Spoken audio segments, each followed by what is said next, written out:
பாடல் பதிப்பகம் வழங்கும் கவிஞர் ப. செம்பையாவின் இசை வழியில் திருக்குறளும் பொருட்குறளும் கடந்த 2000 ஆண்டுகளில் முதன் முறையாக ஈரடி இசை உரை எனும் முத்திரையோடு வருகிறது கவிஞர் ப. செம்பையாவின் இசை வழியில் திருக்குறளும் பொருட்குறளும் நூல் மற்றும் காணொளி வெளியீட்டு விழா.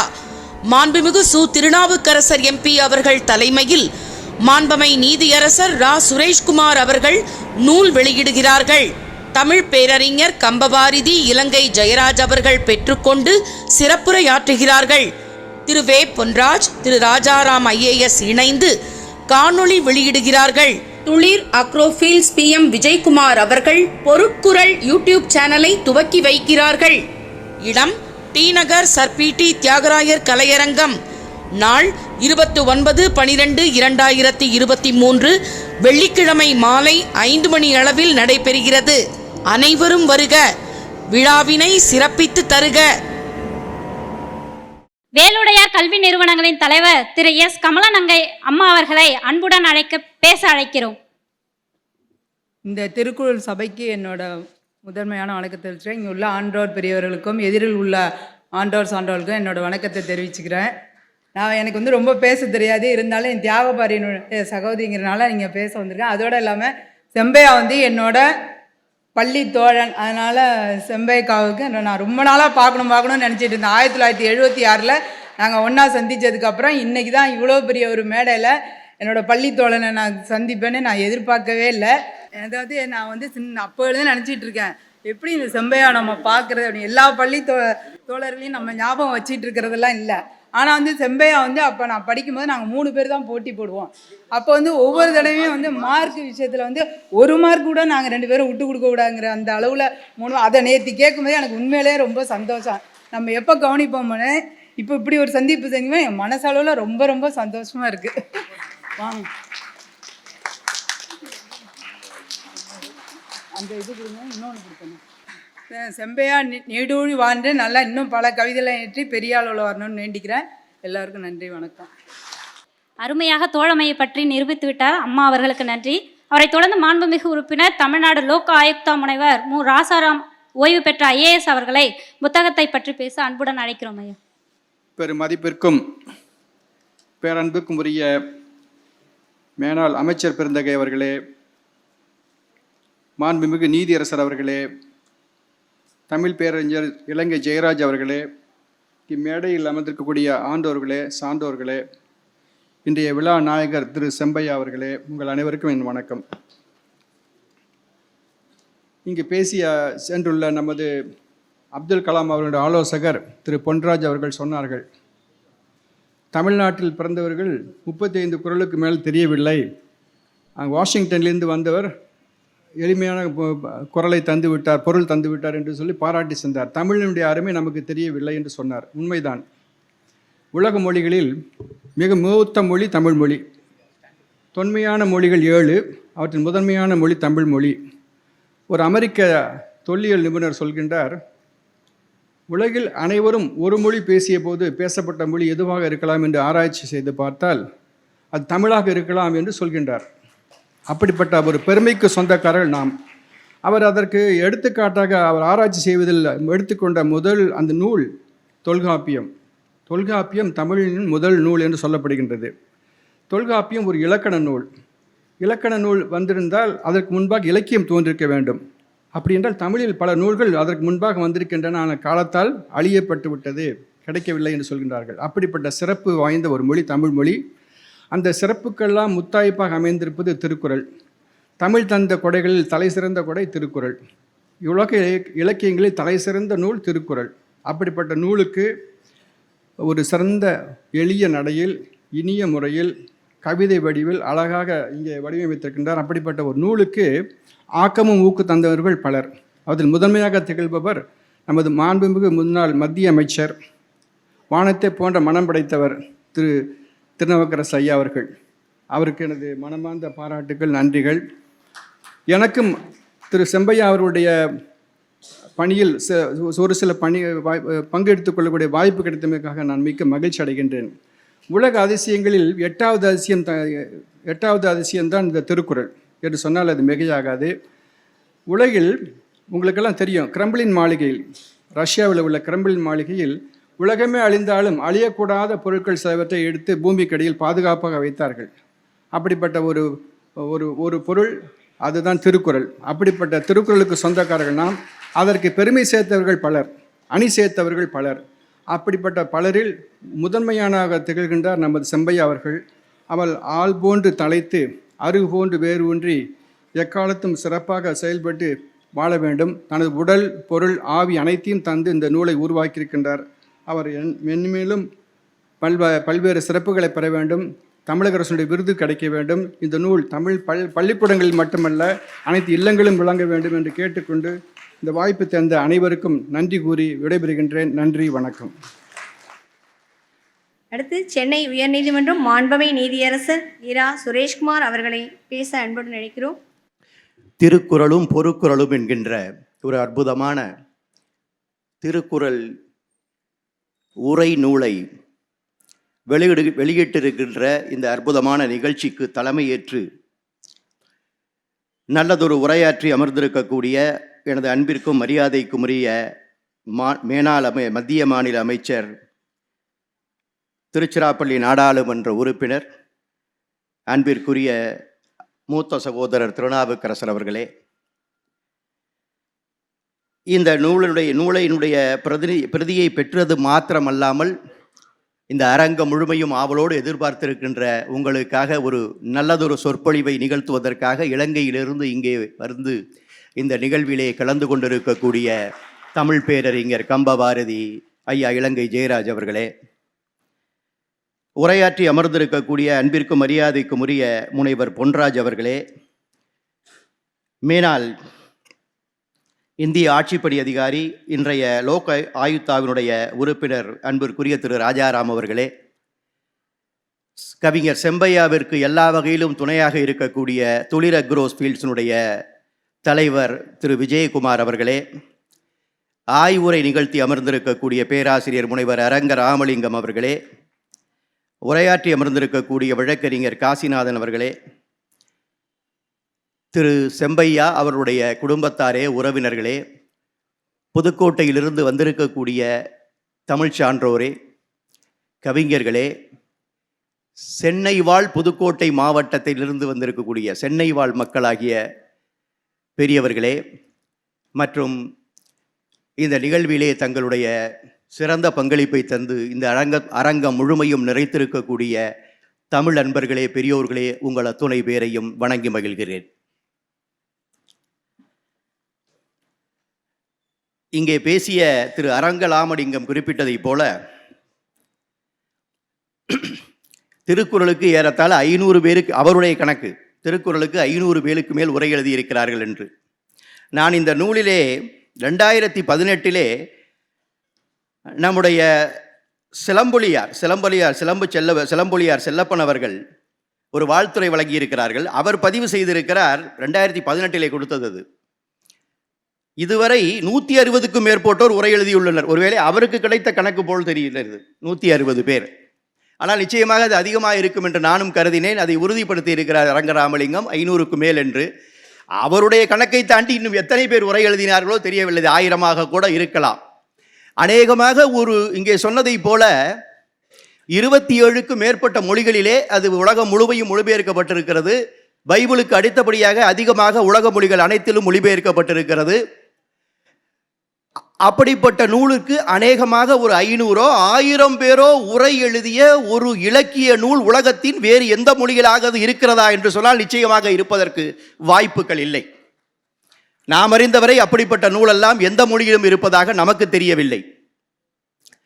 அப்படி ஒரு சிறந்த படைப்பை நமக்கு வழங்கியிருக்கிற வள்ளுவன், அவன் வாழ்ந்த காலத்திலே அந்த சமூகம் எப்படி இருந்தது, குறிப்பாக தமிழ் சமூகம் எப்படி இருந்தது என்பதை, அந்த வாழ்வியல் நோக்கை, அந்த வாழ்வியல் எப்படி நடைபெறுகின்றது என்பதை நன்றாக கவனித்து நன்றாக உணர்ந்து இந்த மாந்தரை, இந்த மனிதர்களை இன்னும் நெறிப்படுத்துவதற்கு, நெறியோடு தான் வாழ்ந்திருப்பார்கள், நாகரிகத்தோடு தான் வாழ்ந்திருப்பார்கள் தமிழ் சமூகம்.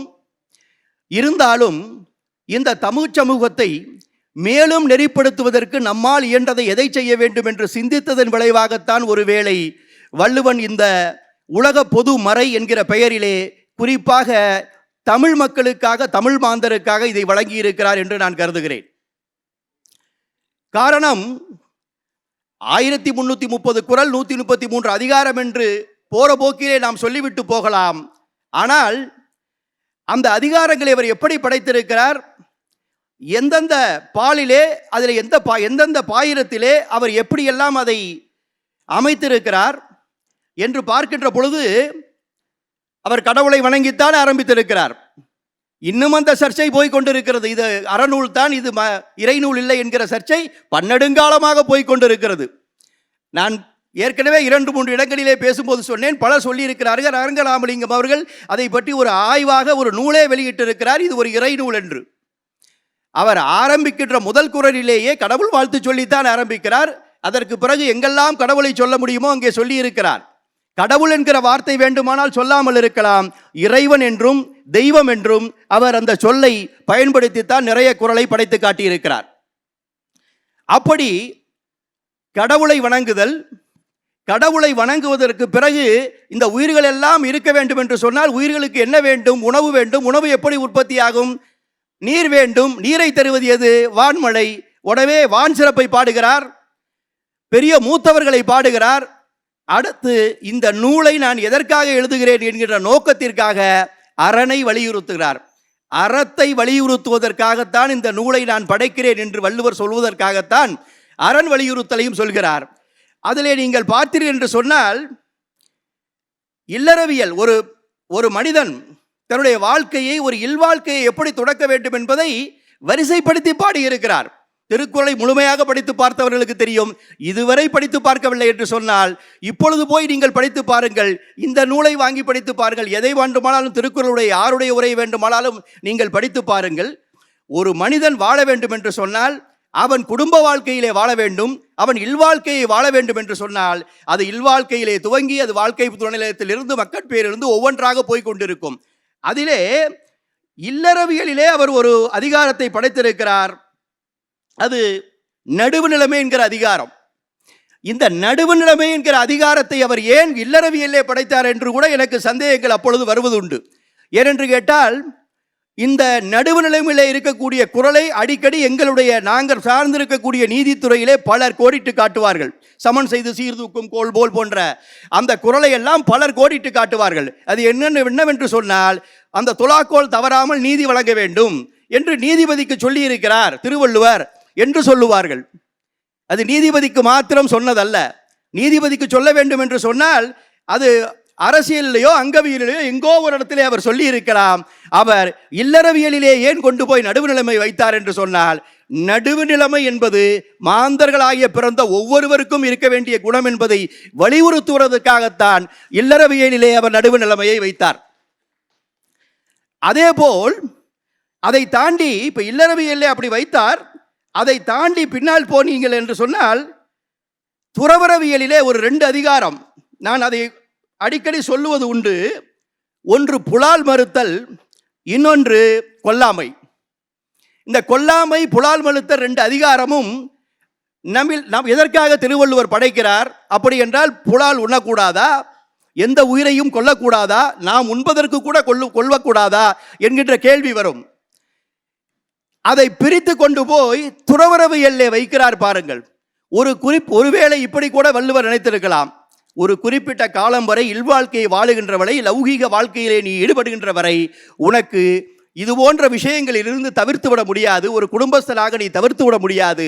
ஆகவே இல்லறவியலிலே கொல்லாமையை சொல்லவில்லை, இல்லறவியலிலே புலால் மறுத்தலை சொல்லவில்லை, துறவியலிலே போய் சொல்கிறார் நீங்கள் கொல்லாமையை கடைபிடிக்க வேண்டும், நீங்கள் புலாலை மறுக்க வேண்டும் என்று அவர் சொல்கிறார். அப்படி என்றால் துறவரம் என்கின்ற நிலைக்கு போறவருக்கு புலால் எதற்கு, நீங்கள் எதற்கு உயிர்களை கொள்ள வேண்டும் என்று நினைத்தாரோ என்னமோ தெரியவில்லை. வள்ளுவர் அந்த அதிகாரங்களை துறவரவியலிலே வைக்கிறார். இப்படி நீங்கள் வருகின்ற பொழுது ஏறத்தாழ நான் ஒரு கணக்கை பார்த்தேன். ராமலிங்கம் போன்றவர்கள், ஐயா நம்முடைய தமிழ் பேரறிஞர் கம்பவாரதி போன்றவர்கள் தான் அதை முழுமையாக சொல்ல வேண்டும்.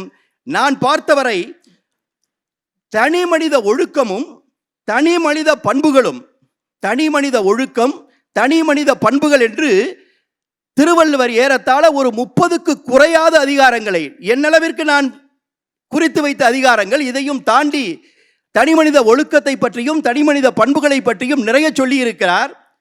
அன்புடைமை, விருந்தோம்பல், இனியவை கூறல், செய்நன்றி அறிதல், அடக்கமுடைமை, ஒழுக்கமுடைமை, பிறனில் விளையாமை, பொறையுடைமை, அழுக்காராமை, வெகாமை, புறங்கூறாமை, பயனில சொல்லாமை, தீவிர எச்சம், ஈகை, புலால் மறுத்தல், கல்லாமை, வாய்மை, வெகுளாமை, இன்னா செய்யாமை, கொல்லாமை, அவா அறுத்தல், கேள்வி, பெரியாரை துணைகோடல், சிற்றினம் சேராமை, பெண்வழி சேரல், வரைவின் மகளிர், கல்லுண்ணாமை, சான்றாண்மை, பண்புடைமை, நட்பு. இந்த குறள்கள், இந்த அதிகாரங்களெல்லாம் பெரும்பாலும் தனி மனித ஒழுக்கத்தையோ அல்லது தனி மனித பண்புகளையோ முன்னிறுத்தி இந்த அதிகார படைப்புகளை எல்லாம் திருவள்ளுவர் செய்திருக்கிறார். இவையெல்லாம் எதற்காக செய்கிறார் என்று சொன்னால், ஒரு சமூகம் மேம்பட வேண்டும் என்று சொன்னால் முதலிலே தனி மனிதன் மேம்பட வேண்டும். ஒவ்வொரு தனி மனிதனுக்கும் இருக்கக்கூடிய பண்புகள் நல்ல பண்புகளாக, அவனுடைய சிந்தனை அறச்சிந்தனையாக இருக்க வேண்டும். அறச்சிந்தனையிலிருந்து வரக்கூடிய அவனுடைய வாழ்க்கை நெறிமுறைகள், அவனுடைய பண்புகள் எல்லாம் அறம் சார்ந்த பண்புகளாக இருக்க வேண்டும். அப்படி ஒருவன் அறச்சிந்தனையோடு அறம் சார்ந்த பண்புகளை கொண்டிருந்தார் என்று சொன்னால் நிச்சயமாக அவன் அறம் சார்ந்த வாழ்க்கையை வாழ்வான். அப்படி அவன் அறம் சார்ந்த வாழ்க்கையை வாழ்ந்தார் என்று சொன்னால் ஒட்டுமொத்த சமூகமும் ஒரு அறவழி சமூகமாக இருக்கும். எனவே இந்த தமிழ் சமூகம் ஒரு அறவழி தமிழ் சமூகமாக இருக்க வேண்டும் என்று விரும்பிய காரணத்தினால்தான் அரண் வலியுறுத்தல் என்கின்ற தன்னுடைய நோக்கத்தை சொன்ன வள்ளுவன் ஏறத்தாழ 30 அதிகாரங்களுக்கு மேல் தனிமனித பண்புகளையும் தனிமனித ஒழுக்கத்தையும் வலியுறுத்தி பாடுகிறார். இந்த திருக்குறளுடைய பெருமையை பற்றி இங்கே பேசியவர்கள் நிறைய பேசிவிட்டார்கள். நீங்களும் அநேக பேர் அறிந்ததுதான். பன்னெடுங்காலமாக திருக்குறளை படித்து வருகிறோம், பன்னெடுங்காலமாக திருக்குறளை பற்றி பேசி வருகிறோம், பல உரைகளை கேட்டு வருகிறோம். இந்த திருக்குறளுடைய உண்மையான தத்துவத்தை, அதிலே இருக்கக்கூடிய சாராம்சத்தை நம்மை விட வெளிநாட்டினர், நம்மை விட மாற்று மொழிக்காரர்கள் அதிகம் தெரிந்து வைத்திருக்கிறார்கள். இந்த திருக்குறள் இயற்றப்பட்டது 2ஆம் நூற்றாண்டிலே என்று ஒரு பதிவு இருக்கிறது. 2000 ஆண்டுகளுக்கு முற்பட்டது என்று பதிவு இருக்கிறது. சங்க இலக்கியத்திற்கு முற்பட்டது திருக்குறள் என்று பதிவு செய்திருக்கிறார்கள். காரணம், சங்க இலக்கியங்களிலும் சரி ஐம்பெருங்காப்பியங்களிலும் சரி திருவள்ளுவருடைய குறள் எடுத்தால் கையாளப்பட்டிருக்கிறது என்று தமிழறிஞர்கள் ஆய்ந்து சொல்லியிருக்கிறார்கள். அப்படிப்பட்ட இந்த திருக்குறள் பிறகு பன்னெடுங்காலமாக அதை தமிழ் சமூகம் எப்படி ஏற்றுக்கொண்டது, எப்படி உள்வாங்கி கொண்டது என்று நமக்கு தெரியாது. அதை இயற்றுகின்ற பொழுது கூட மதுரையிலே அதை இயற்றி மதுரையிலே அதை வெளியிடுகின்ற பொழுது அதை தமிழ்ச்சங்கம் ஏற்றுக்கொள்ளவில்லையாம். குறள் வடிவில் ஒரு வெண்பா, இப்படி தமிழ் இலக்கிய இலக்கணங்களுக்கு உட்படாத ஒரு விஷயமாக இருக்கிறது இந்த குறள் வழி வெண்பா. இதை எப்படி ஏற்றுக்கொள்வது என்று தமிழ்ச்சங்கம் ஏற்றுக்கொள்ளவில்லை. மிகுந்த சிரமத்திற்கிடையே போராடித்தான் திருவள்ளுவர் அந்த குறளை அங்கே அவர் வெளியிட்டிருக்கிறார். அப்படி வெளியிடப்பட்ட இந்த திருக்குறளானது 2000 ஆண்டுகள் இன்றைக்கு கடந்திருந்தாலும் கூட இதை ஓலைச்சுவடியாக பார்க்கின்ற பொழுதே, இதை ஓலைச்சுவடியாக படித்தே வெளிநாட்டுக்காரர் இதை பற்றி அறிந்து வைத்து, இது இவ்வளவு பெரிய பொக்கிஷம் இந்த மொழியிலே, தமிழ் மொழியிலே இருக்கிறது, நம்முடைய மொழியிலே இல்லையே என்று மொழி மாற்றம் செய்திருக்கிறார். உங்களுக்கு தெரியும், அந்த வெஸ்கி என்கிற அந்த வீரமாமுனிவர் இருக்கிறாரே, அவர்தான் 1730, நீங்கள் எண்ணிப்பார்கள் எத்தனை ஆண்டுகளுக்கு முன்பு என்று, ஏறத்தாழ 250 ஆண்டுகளுக்கு முன்பு அவர் அதை லத்தீன் மொழியிலே, அறத்துப்பாலையும் பொருட்பாலையும் லத்தீன் மொழியிலே, அவருடைய மொழி லத்தீன் மொழி, அவர் இத்தாலியிலிருந்து வந்தவர், இங்கே ஒரு மத பிரச்சாரகராக வருகிறார். அதற்காக தமிழ் கற்றுக்கொள்கிறார். தமிழ் கற்க தமிழ் அவரை உள்வாங்கி கொள்கிறது. தமிழ் மீது ஆர்வம் கொண்டு, இலக்கியத்தின் மீது ஆர்வம் கொண்டு, இலக்கணத்தின் மீது ஆர்வம் கொண்டு தமிழை கற்று, திருக்குறளை முழுமையாக கற்று, இப்படிப்பட்ட ஒரு அறநூல், இப்படிப்பட்ட ஒரு பொக்கிஷமான இலக்கியம் இந்த மொழியிலே இருக்கிறதே, இது நம் ஊருக்கு பயன்பட வேண்டும், நம் மக்களுக்கு பயன்பட வேண்டும், லத்தீன் மொழியை தாய்மொழியாக கொண்ட நம் மக்கள் இதை படிக்க வேண்டும் என்பதற்காக 1730, அப்பொழுது அச்சு இயந்திரங்கள் கிடையாது, அப்பொழுதெல்லாம் இந்தியாவிலே, தமிழ்நாட்டிலே அச்சு இயந்திரங்கள் கிடையாது. 1730 அவர் அதை மொழிமாற்றம் செய்து அந்த ஊரிலே அவர் லத்தீன் மொழியிலே பதிப்பிடுகிறார். இது 1730 நடந்தது. சரி, எப்பொழுது அது அச்சுக்கு வருகிறது என்று சொன்னால் 1812 தான் முதல் அச்சுக்கு வருகிறது. ஞானப்பிரகாசம் என்பவர் அதை அச்சேற்றுகிறார். 1712 அச்சு இயந்திரம் இந்தியாவிற்கு முதலிலே ட்ரங்கோபார் என்று சொல்லக்கூடிய அந்த தரங்கம்பாடிக்கு வந்தாலும் கூட அச்சு இயந்திரம் 100 ஆண்டுகள் கழித்துத்தான் திருக்குறள் அச்சேறுகிறது. அதுவரை திருக்குறள் அச்சேரவில்லை. 812 தான் முதல் திருக்குறள் அச்சேறுகிறது. ஆனால் 812 அது அச்சேறுவதற்கு முன்பே நம்முடைய வீரமாமுனிவர் அதை லத்தீன் மொழியிலே மொழிபெயர்த்து சொல்லியிருக்கிறார். அது நடந்து 250 ஆண்டுகள் ஆகிவிட்டன. அதே போல் 1747 அப்பொழுதும் அச்சிலே ஏறவில்லை. அதிலே ஜி லட்சுமண பிள்ளை என்பவர் பிரெஞ்சு மொழியிலே அதை மொழிபெயர்த்து சொல்லியிருக்கிறார். பாருங்கள், இவையெல்லாம் நடந்ததெல்லாம் 250 ஆண்டுகளுக்கு முன்பு நடந்திருக்கிறது. இன்றைக்கு அது 27 மொழிகளிலே மொழிபெயர்க்கப்பட்டிருக்கிறது என்றாலும் கூட 250 ஆண்டுகள் 300 ஆண்டுகளுக்கு முன்பு இதனுடைய வீச்சையும் விரிவையும் இதிலே சார்ந்திருக்கிற பொருண்மையையும் அறிந்து இத்தனை பேர் இதை மொழிமாற்றம் செய்திருக்கிறார்கள். இத்தனை மொழியிலே திருக்குறள் மொழிமாற்றம் செய்யப்பட்டிருக்கிறது. அப்படிப்பட்ட திருக்குறளுக்கு 500 பேர் எழுதினால் என்ன, 1000 பேர் தன்னுடைய உரையை எழுதினால் என்ன, உரைகள் தொடர்ந்து வந்து கொண்டே இருக்க வேண்டும். இப்பொழுது இங்கே படித்து காட்டினார்கள். சில குறள்களை படித்து காட்டி அதற்கு திரு கவிஞர் செம்பையா கொடுத்திருக்கக்கூடிய அந்த பொருளை என்ன என்று படித்து காட்டினார்கள். மிக எளிதாக இலகுவாக எல்லோரும் படிக்கக்கூடிய பொருளை அநேகமாக 1330 குறளுக்கும் அவர் தந்திருக்கிறார். அதை ஒரு முறை படித்து பார்த்தால் புரட்டி பாருங்கள், உங்களுக்கு தெரியும். எந்த குறளை எடுத்தாலும் 8 வார்த்தைகள் என்று சொன்னால் 8 சொற்களிலே அவர் அதை தந்திருக்கிறார். 8 சொற்களுக்கு மிகாமல், பொருள் சிதையாமல், அந்த பொருளுடைய ஆழம் கொஞ்சம் கூட குறையாமல் அவர் அதை தந்திருக்கிறார். இதுவரை வந்திருக்கக்கூடிய பொருள் தந்த எல்லா ஆசிரியர்களுமே ஒரு 5 வரி 4 வரி 3 வரி அப்படியாவது கொடுத்திருப்பார்கள். மிக எளிமையான பதிப்பு என்று சில பதிப்புகள் வந்திருக்கின்றன. மாணவர்களுக்கான பதிப்பு என்றே சொல்லி சில பதிப்புகள் திருக்குறளிலே வந்திருக்கின்றன, பொருள் தந்திருக்கின்றன. அந்த பதிப்புகளை எல்லாம் படித்து பார்த்தால் குறைந்தபட்சம் 3 வரி இருக்கும், அல்லது 4-5 வரியாவது அதிலே சொல்லி இருப்பார்கள். இன்னும் சிலர் இன்னும் விரிவாக சொல்லி இருக்கிறார்கள். 8 சொற்களிலே உரை தந்து, அதுவும் எளிமையான தமிழிலே உரை தந்து ஒரு உரை வந்திருக்கிறது என்று சொன்னால் நாம் அறிந்தவரை செம்பையாவுடைய உரைதான் முதலாக இன்றைக்கு வந்திருக்கிறது. இங்கே பேசியவர்கள் அனைவரும் நிறைய குறளை படித்து கொண்டு வந்திருந்தார்கள். அதிலே செம்பையா எப்படியெல்லாம் தன்னுடைய வார்த்தை விளையாட்டை வைத்து எதுகை மோனை மாறாமல் அந்த 2 வரியிலே பொருள் தந்திருக்கிறார் என்று சொல்லி அவர்கள் சொன்னார்கள். நானும் நிறைய குறளை பார்த்து வந்தேன். 1-2 குறளை மாத்திரம் உங்களுக்கு சொல்கிறேன். ஊழ் என்ற அதிகாரம் அதிகமாக யாரும் படித்து பார்க்காத ஒரு அதிகாரம். அந்த 38வது ஊழ், அதாவது அறத்துப்பாலுடைய இறுதி அதிகாரமாக அது இருக்கும். அதிலே 377வது குறளிலே வகுத்தான் வகுத்த வகையல்லார் கோடி தொகுத்தாரும் துய்த்தல் அரிது. இது இப்படி ஒரு குறள். இதற்கான பொருளை விளக்கமாக நிறைய பேர் தந்திருக்கிறார்கள். எத்தனை கோடியாக இருந்தாலும் சரி, நீ எத்தனை கோடிக்கணக்கான ரூபாய்களை நீ சேர்த்தாலும் சரி, எவ்வளவு செல்வங்களை சேர்த்தாலும் சரி, அந்த செல்வங்கள் எல்லாம் நீ சிறப்பாக உன்னுடைய அற வாழ்க்கையை நடத்தி சேர்த்திருந்தால் மாத்திரமே அதை நீ அனுபவிப்பதற்கான வழிவகை உனக்கு கிடைக்கும். இல்லை என்றால் செல்வம் உன்னிடம் இருக்கும், அதை அனுபவிக்கக்கூடிய வழிவகை உனக்கு வாழ்க்கையிலே கிடைக்காது. இப்படித்தான் அந்த பொருள் எல்லோருமே தந்திருக்கிறார்கள். செம்பையா 2 வரியில் சொல்கிறார் பாருங்கள். தேடி வைத்த செல்வம் கோடி கோடி ஆனாலும், தேடி வைத்த செல்வம் கோடி கோடி ஆனாலும் விதி இருந்தால் மட்டுமே அனுபவிக்க முடியும். இது அவருடைய பொருள். அதேபோல் குணம் நாடி குற்றம் நாடி அவற்றுள் மிகை நாடி மிக்க குறள். தெரிந்து தெளிதல் அந்த அதிகாரத்திலிருந்து ஒரு குறள். குணம் நாடி குற்றமும் நாடி அவற்றுள் மிகை நாடி மிக்க குறள். குணத்தையும் குற்றத்தையும் ஆராய்ந்து தெரிந்திடு. ஒருத்தரோட பழகுனா அவருடைய குணத்தை தெரிஞ்சுக்க. குணம் நாடி குற்றம் நாடி அதை என்னன்னு பார்த்துட்டு பழக ஆரம்பின்னு. ஆனால் அதை பார்த்து பழக ஆரம்பித்ததுக்கு அப்புறம் மறுபடியும் போய் அவர்கிட்ட குற்றம் காணாத. இந்த விஷயம்தான் அதில் வள்ளுவர் சொல்கிறாரு. இப்படி தான் பொருள் இருக்கும். ஒரு 5 வரியிலோ 6 வரியிலோ 4 வரியிலோ பொருள் இருக்கும். இவர் 2 வரி பொருள். குணத்தையும் குற்றத்தையும் ஆராய்ந்து தெரிந்திடு.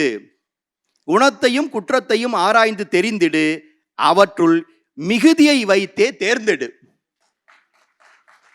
அதான் சொன்னார் அவர், எதுகை மோனை மாறாமல் அந்த பொருள் தந்திருக்கிறார் என்பதற்கு. இதை நீங்கள் படித்தீர்கள் என்று சொன்னால், மாணவர்கள் படித்தாலும் சரி, அதாவது இதுவரைக்கும் திருக்குறளுக்கு பொருளே படிக்கலையா, இப்பொழுதுதான் முதல் நான் படிக்கப் போகிறேன் என்று எடுத்து நீங்கள் படித்து பார்த்தால் கூட, குணம் நாடி குற்றமும் நாடி அவற்றில் மிக நாடி மிக்க குழல், அந்த குறளுக்கு என்னப்பா பொருள் என்று கேட்டால், குணத்தையும் குற்றத்தையும் ஆராய்ந்து தெரிந்திடு, அவற்றுள் மிகுதியை வைத்தே தேர்ந்தெடு, அதற்கு பொருள். அதேபோல் நீ எந்த ஒரு விஷயத்தை செய்கிறதுக்கு முன்னாடி நல்லா ஆராய்ந்து அதை செய்யணும். இல்லை அப்படின்னா அது உனக்கு பின்னாடி பெரிய துன்பத்தை தரும் அப்படின்னு ஒரு குறள். தேரான் தெளிவும் தெளிந்தான்கண் ஐயுறவும் தீரா இடும்பை தரும் அந்த குறள். அதற்கு அவர் சொல்லியிருக்கக்கூடிய பொருள், ஆராயாமல் ஒருவனை நம்புவதும் துன்பம், ஆராயாமல் ஒருவனை நம்புவதும் துன்பம், நம்பிய பின் அவனை சந்தேகிப்பதும் துன்பம். ரெண்டே வரி, அந்த குறளுக்கான பொருள் வந்துவிட்டது. நீங்கள் இதை அவருடைய அறத்துப்பால் பொருட்பாலிலே மாத்திரம்தானே இப்படி பொருள் சொல்லியிருக்க முடியும். அதை தாண்டி அவர் என்ன பொருள் சொல்லியிருப்பார்? இன்பத்துப்பாலிலே அவர் பொருள் சொல்லியிருப்பாரா? அதிலே 2 வரியிலே பொருள் சொல்லிவிட முடியுமா என்று கூட நான் சந்தேகத்துப்பட்டு வேகமாக அதை புரட்டி பார்த்தேன். உடனே இன்பத்துப்பாலிற்கு போனேன். அதிகமாக நாம் இன்பத்துப்பாலை படிப்பதில்லை, அது நமக்கு பெரும்பாலும் தேவையில்லை என்று விட்டு விடுகிறோம். அது அறம் சார்ந்த விஷயம் அல்ல. அது ஒரு லௌகீக வாழ்க்கையில் இருக்கக்கூடிய அறம்பொருள் இன்பம் என்பது போல் அறம் சொல்லிவிட்டார், பொருள் சொல்லிவிட்டார், இன்பத்தை சொல்கிறார் வள்ளுவர். அது தேவைப்படுவோர் படித்துக் கொள்ளலாம். பெரும்பாலானோர் அதை படிப்பதும் இல்லை, அதை பற்றி பேசுவதும் இல்லை. பெரிய அளவிலே அதற்கெல்லாம் எங்கும் உரைவீச்சுகள் நடந்ததாக கூட நான் அறியவில்லை. எங்காவது 1-2 இடங்களிலே நடந்திருக்கலாம். பெரும்பாலும் அறத்தை பேசுவார்கள் அல்லது பொருளை பற்றி பேசுவார்கள். அதுதான் திருக்குறளை பற்றி பேசுவதாக இருக்கும். இந்த இன்பத்துப்பாலை பற்றி யாரும் அதிகமாக பேசுவதில்லை. அதில் கூட ஒரு 2 குறள், அதை சொல்வதற்கு முன்னாடி ஒரு முன்குறிப்பாக நான் ஒன்றை சொல்கிறேன். தமிழ் மொழி எவ்வளவு அது செம்மொழி அந்தஸ்தை இன்றைக்கு பெற்றிருக்கிறது. ஒரு 10 ஆண்டுகளுக்கு முன்பு அது செம்மொழி அந்தஸ்தை பெற்றது. செம்மொழி அந்தஸ்து நமக்கு கிடைப்பதற்காக நாம் எவ்வளவு பாடுபட்டோம் என்பது உங்களுக்கு தெரியும். கிடைத்ததற்கு பிறகு செம்மொழி அங்கீகாரம் நமக்கு கிடைத்ததற்கு பிறகு எந்த அளவிற்கு நமக்கு அதற்கான பயன் வந்திருக்கிறது என்று நமக்கு இன்னும் தெரியாது. அது வேறு விஷயம், அதற்குள் நாம் செல்ல வேண்டாம்.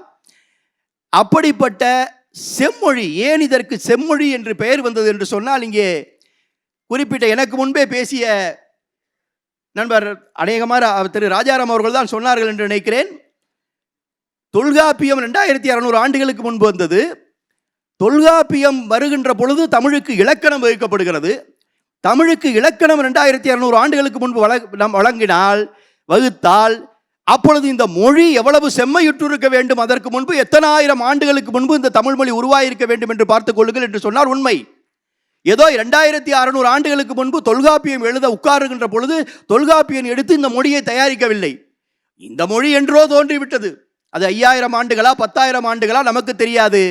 கம்பனில் கூட ஒரு இடத்திலே இறைவன் தந்த மொழி என்று சொல்லியிருக்கிறான். நான் ஒரு மேடையிலே கூட பேசியிருக்கிறேன். கம்பபாரதி கூட அந்த மேடையிலே இருந்தார். இறைவன் தந்த மொழி என்று கம்பன் பதிவு செய்திருக்கிறான் ஒரு இடத்திலே. அப்படி இது இறை மொழியாக இறைவன் நமக்கு தந்ததாக உள்ள மொழி. இன்றைக்கும் நீங்கள் சேக்கிழாருடைய பெரிய புராணத்தை படித்தீர்கள் என்று சொன்னால், உலகலாம் ஓதற்கரியவன் என்று ஆரம்பிக்கும். அந்த முதல் பாடல் உலகலாம் என்று ஆரம்பிக்கும். அந்த உலகலாம் என்கின்ற சொல்லை எடுத்து கொடுத்தவன் இறைவன். அசரீரியாக அது சிதம்பரத்திலே நம்முடைய சேக்கிழார் பெருமானுடைய காதிலே ஒலித்தது, எல்லோருடைய காதிலும் ஒலித்தது. அதை வைத்துத்தான் அவர் எழுத ஆரம்பித்தார் பெரிய புராணத்தை என்கின்ற விவரங்களை எல்லாம் நாம் படிக்கின்றோம். அப்படி இறைவன் எடுத்து கொடுத்த மொழி. நீங்கள் இறைவன் பல இடங்களிலே பேசி இருக்கிறார். இறை இலக்கியத்திற்குள் போனீர்கள் என்று சொன்னால் அது பெருங்கடல். அதில் இந்த விஷயங்கள் எல்லாம் வரும். அப்படிப்பட்ட இந்த மொழி 2000 ஆண்டுகளுக்கு முன்பு எப்படி 3000 ஆண்டுகளுக்கு முன்பு பண்பட்டது என்பதற்கு உதாரணம் ஃப்ளவர் என்று ஆங்கிலத்திலே ஒரு வார்த்தை உண்டு. பட் என்று சொல்வார். பட் என்றால் மொட்டு, பிளாசம் மலர்கிறது. ஃப்ளவர் மலர், பூ, அவ்வளவுதான். அதை மலர் என்று சொல்லுவோம், பூ என்று சொல்லுவோம், அதை சிலர் புஷ்பம் என்று சொல்வார்கள். இதெல்லாம் நாம் அந்த ஒரே ஒரு சொல்லிலே அந்த ஆங்கிலத்திலே அது முடிந்து போய்விடும். ஆனால் தமிழ் அப்படி சொல்லவில்லை. ஒரு மலர்கின்ற அந்த மொட்டிலிருந்து கடைசியாக மலர்ந்து முடிக்கின்ற வரை இருக்கக்கூடிய நிலைகளை வைத்து 7 வகையான நிலைகளாக அதை பிரிக்கிறது தமிழ். அரும்பு, லேசாக அரும்பு விடும், பிறகு அது சற்று பெருத்து மொட்டாக மலரும், பிறகு அது முகையாகவோ அல்லது போது அடுத்த நிலைக்கு அது போகின்ற பொழுது அதை முகை என்றோ போது என்றோ சொல்வார்கள். அது ஏறத்தாழ மலரக்கூடிய நிலை, மலரப்போகிறது என்கின்ற நிலை. அரும்பு மல்லி என்று சொல்லி வாங்குவோமே, அவையெல்லாம் முகை அல்லது போது என்கின்ற நிலையிலே இருக்கிறது. அது மலர்கின்ற பொழுதுதான் அதற்கு மலர் என்று பெயர். மலர்ந்த பிறகு மலர்ந்து மனம் பரப்பி விட்டு காலையில் மலர்ந்தால் மாலையிலே அது வாடத் துவங்கிவிடும்.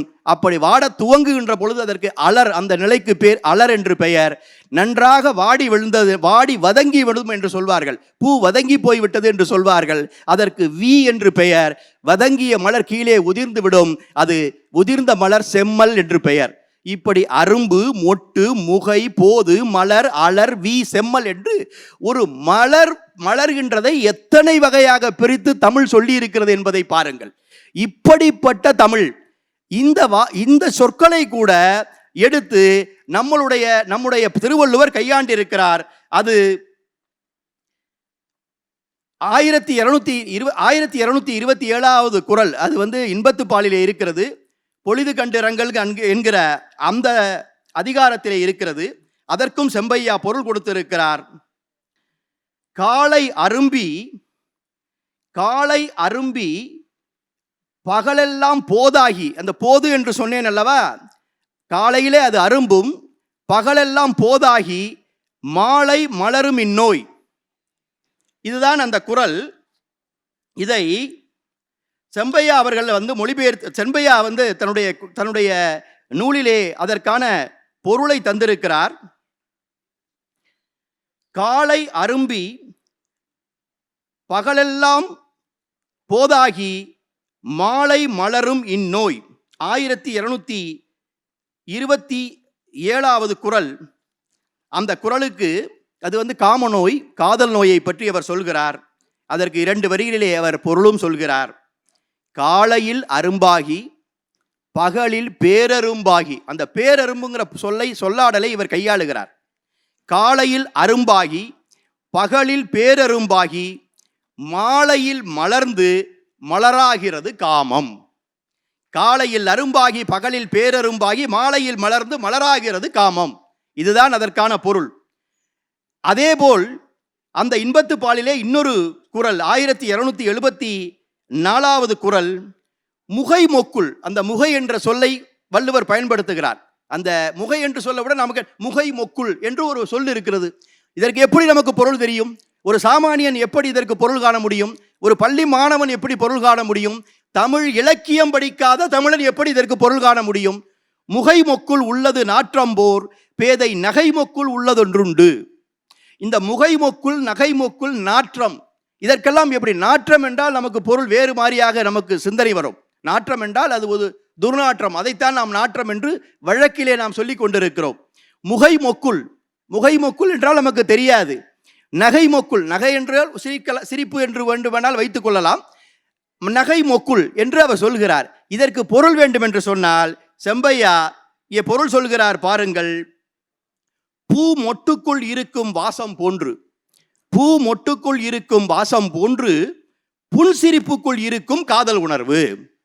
பூ மொக்குக்குள் இருக்கும் வாசம் போன்று புன்சிரிப்புக்குள் இருக்கும் காதல் உணர்வு. ஆக அறத்துப்பால் பொருட்பால் மாத்திரமல்ல, இன்பத்துப்பாலையும் எடுத்துக்கொண்டு கொஞ்சம் கூட அதில் வள்ளுவர் சொல்லியிருக்கக்கூடிய பொருள் மாறாமல், பொருள் சிதையாமல், அப்படியே அந்த பொருள் உட்கருத்தை உள்வாங்கிக் கொண்டு அந்த வார்த்தைகளை சிதைக்காமல், அவர் பயன்படுத்திய சொற்களை சிதைக்காமல், அந்த பொருளை அப்படியே நாம் இலகுவாக புரிந்து கொள்கிற வகையிலே 8 சொற்களிலே ஒரு அற்புதமான உரை நூலை செம்பையா அவர்கள் படைத்திருக்கிறார். இதற்காக அவர் 13 ஆண்டுகள் உழைத்திருக்கிறார். 2010 அவர் துவக்கிய இந்த பணி 2023 இறுதியிலே டிசம்பரிலே நிறைவு பெற்றிருக்கிறது. 2018 ஒரு முயற்சி நடந்தாலும் கூட அதை இசை வடிவாக, இசைத்தட்டு வடிவாக வெளியிட வேண்டும் என்பதற்காக 1330 குறளுக்கும் இசை வடிவம் தந்திருக்கிறார். இசையாக இருக்கிறது. 8.5 மணி நேரம் அந்த இசைத்தட்டு, அந்த இசை வடிவம் ஒளிநாடா ஓடக்கூடியது. அதை ஒரே மூச்சிலே 8.5 மணி நேரம் யாரும் கேட்கப் போவதில்லை. அதைத்தான் யூடியூப் என்று இன்றைக்கு துவக்கி இருக்கிறார்கள். நீங்கள் அதிலே போய் அதை பார்க்கலாம். ஆனால் 8.5 மணி நேரமும் அந்த யூடியூப்பில் இருக்குமா என்று தெரியாது. அதை அவர் ஒரு முயற்சி செய்கிறார். தமிழக அரசினுடைய முயற்சி, தமிழக அரசினுடைய உதவியும் அதற்கு வேண்டும். அங்கே நம்முடைய மாண்புமிகு நாடாளுமன்ற உறுப்பினர் நாம் குறிப்பிட்டதை போல வள்ளுவர் கோட்டமாக இருக்கலாம், அல்லது திருவள்ளுவர் சிலையாக இருக்கலாம், அல்லது குறள் சார்ந்த திருவள்ளுவர் சார்ந்த எந்த ஒரு பொது இடமாக இருக்கலாம். எங்கு வேணாலும் அந்த ஒளி பேழையை ஒளிப்பதன் மூலம் அங்கு செல்பவர்களுக்கு, அதை பார்க்க செல்பவர்களுக்கு அந்த காற்றிலே அந்த இசை கலந்து வருகின்ற பொழுது, அது அவங்களுடைய காதுகளிலே ஏறுகின்ற பொழுது ஒரு 4 5 10 குரல்களை அந்த குரலுக்கான பொருள் இரண்டையும் அவர்கள் உள்வாங்குகின்ற பொழுது, இது நிச்சயமாக தமிழ் மக்களுடைய மனங்களிலே, அவருடைய நெஞ்சிலே பதிந்து திருக்குறள் இயக்கமாக வளர்வதற்கு செம்பையாவுடைய இந்த முயற்சி ஒரு மிகப்பெரிய தூண்டுகோலாக இருக்கும். எனவே தமிழக அரசு இதை, அவருடைய இந்த முயற்சியை பாராட்டி அவருக்கு அங்கீகாரம் கொடுக்கும் முகத்தான் இந்த ஒளிப்பேழைகளை, ஒளித்தட்டை வாங்கி அது அரசு தன்னுடைய அரசுடைமையாக்கி கொண்டாலும் சரி, அல்லது அதை பயன்படுத்துவதற்காக ஏதாவது உரிமையை அவரிடமிருந்து பெற்றாலும் சரி, தமிழக அரசு பெற வேண்டும், பெற்று இதை தமிழ் மக்களுடைய நெஞ்சங்களிலே கடத்த வேண்டும் என்று சொல்லி இந்த நிகழ்ச்சியின் வாயிலாக நான் தமிழக அரசை நான் கேட்டுக்கொள்கிறேன். அதற்கான முயற்சியை நம்முடைய மேலாள் அமைச்சர் அவர்களும் எடுக்க வேண்டும் என்றும், அது அரசுடைய கவனத்திற்கு அவர் கொண்டு செல்ல வேண்டும் என்று நம் எல்லோருடைய சார்பாகவும் கேட்டுக்கொள்கிறேன். இப்படிப்பட்ட ஒரு மிகச்சிறந்த முயற்சியை செய்திருக்கக்கூடிய கவிஞர் செம்பையா எனக்கு இரட்டிப்பு மகிழ்ச்சி. என்ன காரணம் என்று சொன்னால், இப்படி எளிமையான ஒரு பொருள் அடக்கத்தை திருக்குறளுக்கு தந்திருக்கிறார் என்பது ஒரு மிகப்பெரிய மகிழ்ச்சி. இரண்டாவது ஒரு சிறிய மகிழ்ச்சி, என்னுடைய மாவட்டத்தைச் சேர்ந்த அமைச்சருக்கு மாத்திரமல்ல, என்னுடைய மாவட்டத்தைச் சேர்ந்தவர் புதுக்கோட்டைக்காரர் இப்படி ஒரு சாதனையை செய்திருக்கிறார் என்று எனக்கு இரட்டிப்பு மகிழ்ச்சியாக இருக்கிறது. இந்த மகிழ்ச்சிகளை திளைத்துத்தான் நாங்கள் எல்லாம் இந்த நிகழ்ச்சிகளை அழைக்கப்பட்டவுடன் உடனடியாக வந்து கலந்து கொண்டோம். அந்த வகையிலே ஒரு தமிழுக்காக ஒரு சிறந்த தொண்டை ஆற்றியிருக்கக்கூடிய செம்பையா தன்னுடைய வாழ்நாளிலே இன்னும் நிறைய சாதிக்க வேண்டும். அவருக்கு நம்மை போன்றவர்கள் உதவிக்கரம் நீட்ட வேண்டும். அது அவருடைய முயற்சி நிச்சயம் இன்றைக்கு வெற்றி பெற்றிருக்கிறது. இது முதல் வெற்றியாக இருந்தாலும் தொடர் வெற்றிகளை அவர் நிச்சயம் பெற வேண்டும். அதற்கு இறைவன் அவருக்கு துணை நிற்க வேண்டும் என்று சொல்லி வாழ்த்தி விடைபெற்றுக் கொள்கிறேன். நன்றி, வணக்கம்.